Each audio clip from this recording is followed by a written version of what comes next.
Good morning, Pagosa, for your Friday. Feliz Viernes, and happy Friday with the Pagosa Springs Medical Center today. And Tamra Lavengood, the Director of Clinic Operations, and Dr. Julie Buchner, Primary Care Physician and Clinic Medical Director. They're both here live and local on our hometown station. Good morning, you guys. Thanks for returning. You guys have been here a few times, haven't you? Yeah, but sure we have. love coming. we love it. Yeah. Well, good. I'm so glad you're here. We're going to talk about team-based care and rural health here in Pagosa. Yeah. So what do you think? Where should we start? I think I'll just start You with... want to start, yeah. Tamra? Okay. I'll just start with, team-based care is a new concept that now our clinic is just now getting into, which is so exciting. Just to give a little level set, across the nation, primary care really is becoming the focus. And when you look at other countries, primary care is probably more focused on where you have more family physicians than specialists. Mm-hmm. And here we have more specialists than primary care. Oh, and it just kind of shows here that... in the U.S. or yes, Pagosa or all? No, in the United States. And so the focus is really becoming more preventative, more being proactive instead of reactive. Finding those chronic conditions before they become really severe and serious. But the one thing is that it takes more than just one person to do this. A primary care provider, if they're taking care of a panel of 2,500 patients, if they would do everything that's needed in terms of screening and diagnosis and education, they would have to spend about 18 hours a day, 7 days a week. Oh, yeah. And so that is why a team approach is so important. So that's what we're doing at Pagosa Springs Clinic. What does your team look like there? What is it consisting of? I mean, all kinds of doctors and... Oh my gosh, yes. So I'll let Tamra... I'll build on one point and then I'll let Tamra tell you exactly what comprises a care team. But basically, we're taking all of that work and the need for follow-up and continuing to reach out to our patients and et cetera, all the things that happen outside of that slice of time that you get with your provider, and we're distributing that work among a team that involves medical assistants, an RN, so a registered nurse, and sometimes a business support like a patient service representative, someone who can help with scheduling and referrals, et cetera. We're taking that team and we're allowing our patients to benefit from kind of a microcosm or a more intimate environment than just you're a PSMC primary care clinic patient, you're a green team patient, a blue team patient, or a red team patient. And it's basically, it's creating these smaller environments where over time those patients are better known, they're better understood, their needs are better met. They know more who their care team is, and if one provider isn't available, then the next person we look to is one of the team members. And so instead of pinging around between 8 or 9 possible primary care providers, the hope is that it's 1 or 2 or potentially 3. And so over time we get to know our patients better, and we're better equipped to do all of the indirect patient care activities and needs of outreach and meeting the needs that arise between your visits, because those things are real life. Right. I saw the colors. That is perfect. Yeah, the colors, the green, blue, and red care. Is that different levels of No, they're actually just different care teams. Okay. And so each care team has generally a physician and a nurse practitioner or PA. Okay. And just like what Dr. Buchner said, if you can't see the one of them, then hopefully you can see the other. And it just makes more sense to have that continuity of care, so you don't have to re-explain your history, what's going on. You're just known by that provider team. And then also the RN and MA, they get to know you, so that when you call in with a question, it doesn't go to 5 different RNs answering, the same question in a different way, potentially. You have an RN that knows you and able to just address a question much quicker. And there's the benefit of proximity as well. So as a lot of people know who have visited our clinic, our outpatient services clinic, we are 2 floors, and that's fine and that's great, but it does create a small barrier. And so with these teams, we are arranged by proximity primarily, and that just lends itself to better communication. We all communicate best when we're face-to-face, and when we become even more familiar with each other. I will take a moment to digress and simply say that we have a really good work environment at the clinic. We are really so fortunate. It's a beautiful hospital. Really. It's just it really is a great thing to work there. That being said, we can always do, everybody can communicate clear. We can all improve on and build on those strengths that we already have. So that's what we're trying to do. Right. Mm-hmm. And then some of the other ancillary staff, I should say, that we've been able to hire that will help with those in-between visits. We have a RN care manager who can do targeted just conversations and education and being able to, be that go-between with the provider and the patient in between visits. Also, that person is able to contact every patient that comes out of the hospital and the emergency department. Those are the 2 main things that drive up healthcare costs, are emergency room visits and hospitalizations. Oh, yeah. So if you follow up with those patients that are hospitalized, it keeps them out of coming back. And that's the thing that we want to do, is that we want to provide the services, prevent people from going into the hospital, prevent them from having to go to the ER. That's why we have a walk-in clinic, to be able to have fast access for our patients. So not only an RN care manager, but we also have a licensed clinical social worker that just really helps provide that comprehensive care. I mean, we're more than just our chronic, condition that's happening. We have, our head is connected to our body. And a lot of times we just need additional insight, therapy, just additional help. And having a licensed clinical social worker right there in the office, it allows for the provider to identify something that needs to be just helped with, and they can just go out and get that LCSW, and then that's called a warm handoff, a licensed clinical social worker. Okay, thank you. Yeah, I was like whispering to myself, okay, what are those letters? But yeah, that's all about the team, the team. It really is. Yeah, so with primary care, that's, you establish you get to know your patient or client or whatever. Say the first visit, you take the basic vitals and all that kind of stuff, and you get a benchmark for where they're at, and then you hope that they keep coming in on a regular basis, and sure, I can stay ahead of things. I can speak to that a little bit, just kind of what's a typical patient journey through the clinic. So pretend like you just moved here, or you're just now realizing, oh man, I'm 50. I should probably go to the doctor.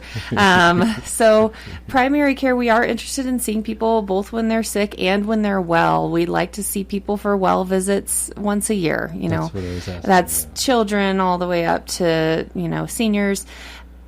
Babies we see a lot more often. Obviously, that's like 0, 2, 4, 6, 9, months, etc. But nevertheless, most of our patients we like to see them every single year. And I tell my patients it's so that I can go through all of the preventative care, cancer screenings, immunizations, screening for the common chronic conditions like hypertension, diabetes, high cholesterol, cognitive decline in seniors, etc. And so that I can go through your chronic conditions and make sure we are doing everything we need to do to manage those appropriately. Look at your medicines. What are you taking? Is that all correct is that working for you? Because I tell my patients our bodies change. We all know that. And so it's silly to think that the medicine, that we put you on 2 years ago is still exactly right for you, or it's the right dose. And we also like to just continually have that interaction on an annual basis to reinforce and answer questions about healthy lifestyle, because we know what we choose to eat, how we choose to move, how we choose to manage stress in our lives matters. And so a lot of patients think I'm not sick, why would I go? But I really want to emphasize that seeing your provider once a year at a minimum is really important. We try really hard to make that seem like a useful visit, and it absolutely is. Trust me, we've got full schedules. We're not trying to just, fill slots. We really, it is the backbone of primary care. So then we say, pretend like, patient X came in and he's doing great. And we say, you know what, let's get your colonoscopy ordered. Let's get blood work. We'll let you know what the results are. Blood pressure looks good. Make sure you're exercising. See you in a year.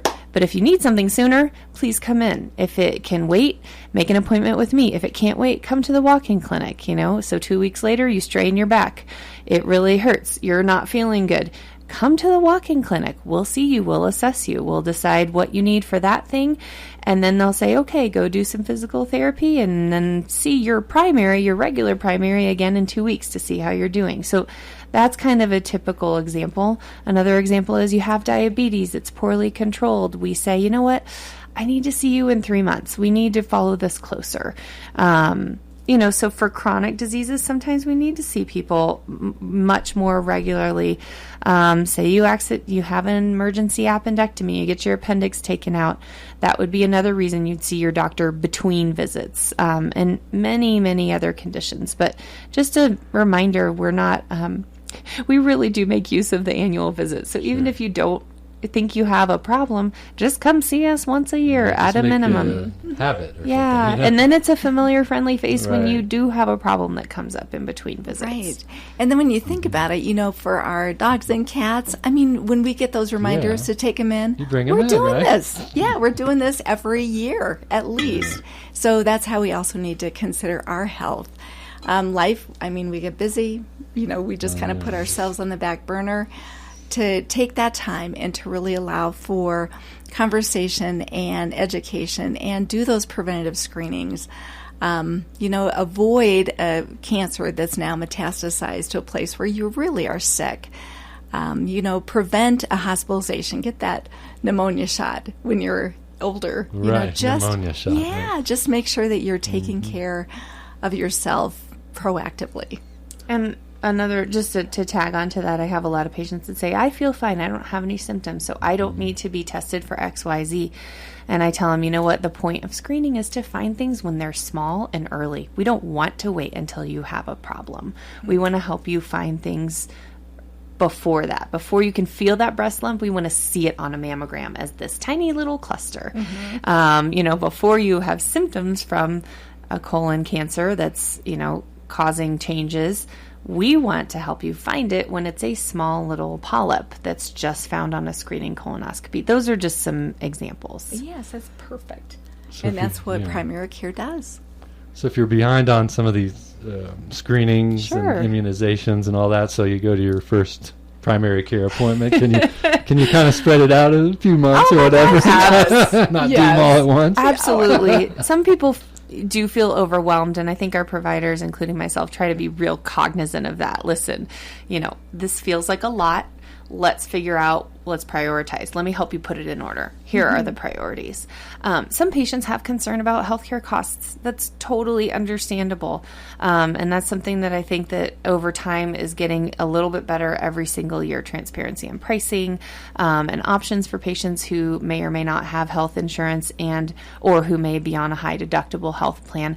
I think that in my observation, people who between I've retired from my job, so I'm not on health insurance until they turn 65 are in a tough spot because a lot of them, they're not Medicare age yet, and they also don't have an employer-driven health care plan. And so there's a lot of times people show up at 65 when they went on Medicare and they haven't been to a doctor in 7 years. Yeah. Wow. So just something to think about. And we try to be sensitive to that and help patients navigate that because we do have low-cost options. We can spread things out over time. We don't want to make people afraid to come in just to hear a bunch of things they don't feel like they can afford.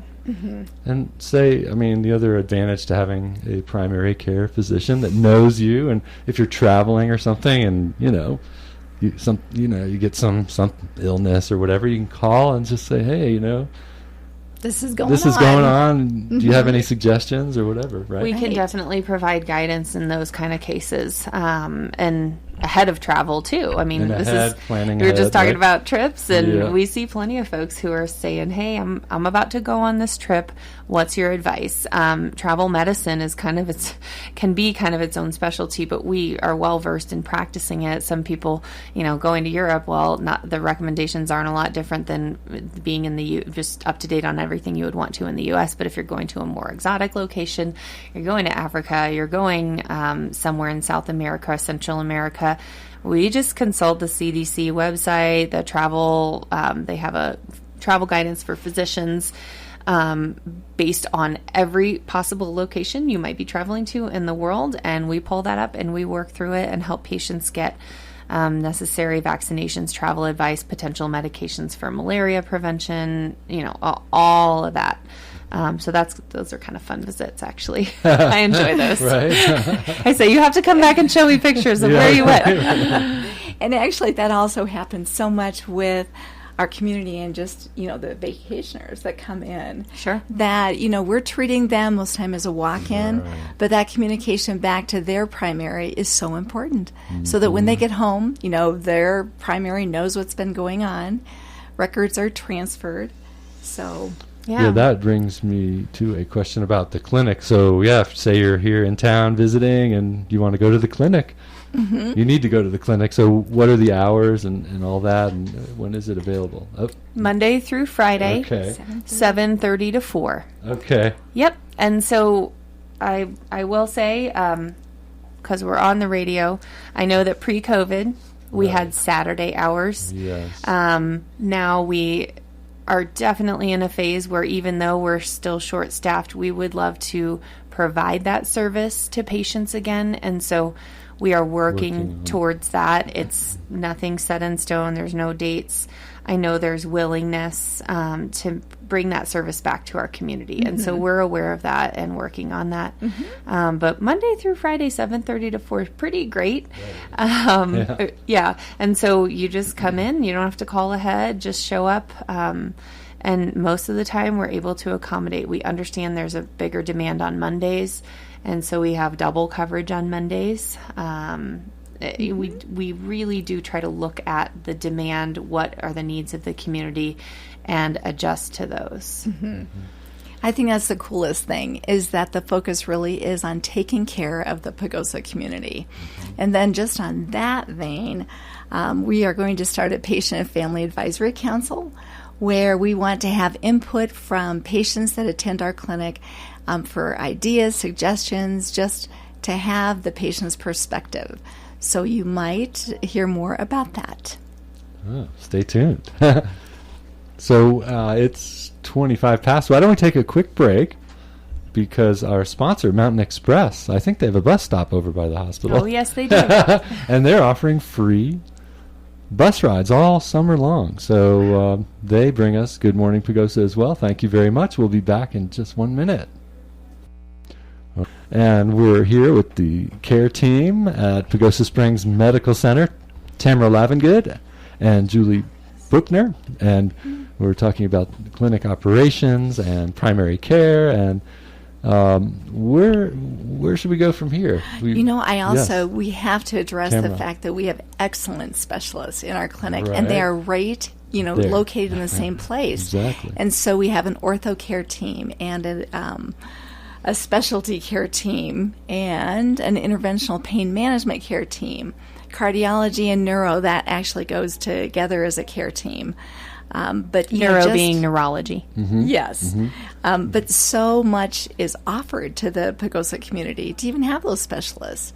So, yes, I cannot forget them. They are so important. What I want to say also, something that just makes it really fun to practice at PSMC is being co-located with, right along with the orthopedic docs, the general surgeon, the surgeons, the pain management, CRNAs, which are anesthesiologists, cardiologists, and neurologists, to simply be able to discuss cases in person, run something by. I mean, I'll just give you an example. I had the neurologist, Dr. Laura Marku-Buck, was seeing patients. She's there every Friday, by the way. We have a neurologist there once a week, which is really exciting.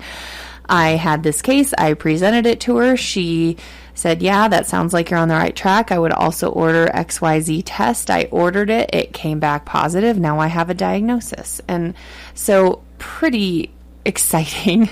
I just looked at that result yesterday. But anyway, nevertheless, that's just a small example. And that happens over and over and over. I got an abnormal EKG.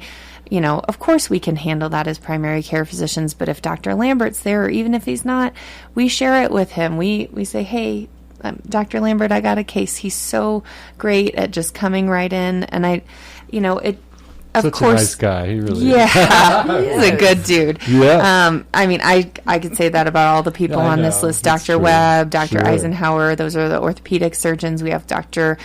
Roy Tingley, Dr. Lori Medina, those are our general surgeons and our colonoscopists. So they do, you've got a surgeon doing your colonoscopies, which is pretty great.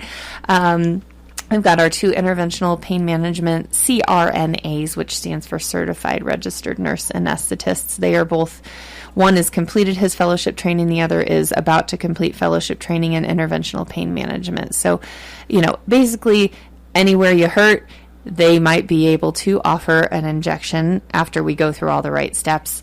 Did you do medicines? Have you done physical therapy? Do we know what the cause of the pain is? Could it be helped by an injection? If so, they're there to talk about that and bringing some really great results for our patients and just some really compassionate care. Mm-hmm. I mean, they really sit down. Love what they're doing. Yes. And they love their patients. And then Lambert's our cardiologist. And then our 2 neurologists are Dr. Bill Bentley, who has been serving our community for a long time. Excellent guy. And then, now Dr. Laura Marku-Buck, who is present every Friday and taking care of our neurology patients, everything from degenerative neurologic conditions like Parkinson's to epilepsy, young adults, et cetera. We don't offer pediatric neurology services, so this is for our adult neurology, but we have a great connection for any pediatric subspecialty needs with Children's Hospital. They basically have a hotline that providers can call and talk with any Children's Hospital specialists within an hour, sooner if it's emergent, but we have a great connection, and then we can get those kids who need specialty care plugged in pretty quickly. Mm-hmm. So cool. We got a network. Yes, That's do. What you have to have in rural health. Yes. It's a special animal. It's a special, challenge. And I sometimes say when I started practicing here, I felt like I was going through another residency because it's one thing to practice in a resource-rich environment. It's another to practice in an area where resources are limited. And yet what we've done here, I think, is pretty special. Mm-hmm. Mm-hmm. And just the clinical acumen that the providers have, they are so good. I mean, they really are. I mean, they are exceptional in diagnosing and treating and communicating. I mean, we are so lucky. Yes, we are. We are so lucky. Very cool.